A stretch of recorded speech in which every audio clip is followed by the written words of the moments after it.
Good evening. You're watching PBS English News. I'm Veronica Lim. The cabinet led by Premier Su Jin-chang resigned en masse today ahead of the inauguration of President Tsai Ing-wen due on May 20th. However, due to COVID-19, numerous ministers are actually staying on the team to continue to combat the pandemic together. The Toco University in Jiayi County has been established for 19 years. However, since its low enrollment rate in 2019, the university has decided to close down the school starting from the 2020 school year and to make a transformation, which surprised many teachers and students. Now we'll bring you the top stories from around the nation.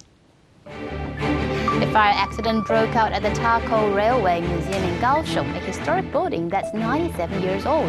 Many railway fans arrived at the scene to show their concerns.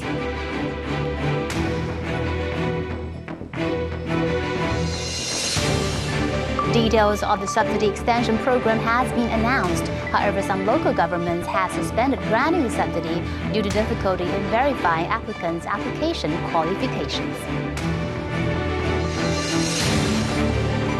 The government is planning a virus prevention travel guide where eating and drinking restrictions on board trains and the high-speed rail could be lifted, but mask wearing and temperature measuring are still required. 大甲镇澜 Temple chairperson Yan Qingbiao underwent a living donor liver transplant at Kaohsiung Chang'an Memorial Hospital yesterday. The operation had lasted 11 hours.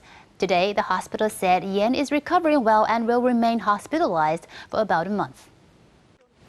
A freight truck had hit a passenger car in Hualien's Xi'an Township on May 12th.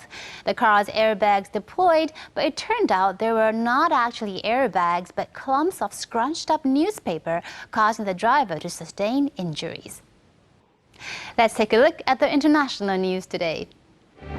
Los Angeles Mayor Eric Garcetti reiterated that the city and county would not be shut down for another 3 months amid the pandemic, clarifying statements made by the public health director.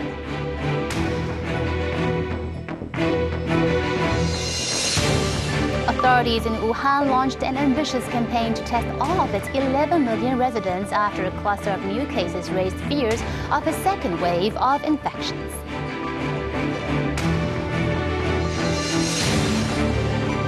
A Bangkok restaurant has placed pandas on some chairs to make sure people don't sit too close to each other. Under social distancing guidelines, customers have to sit diagonally from each other if they're sitting together. Now back to Taiwan, there has been 0 confirmed cases of COVID-19 for 6 consecutive days and 0 domestic confirmed cases for 31 days. The Central Epidemic Command Center said the community is now safe for children to play outdoors. At the meantime, a doctor has suggested to avoid bull pits and sand pits because they are not easy to clean and the possibility of hidden viruses inside the pits are high.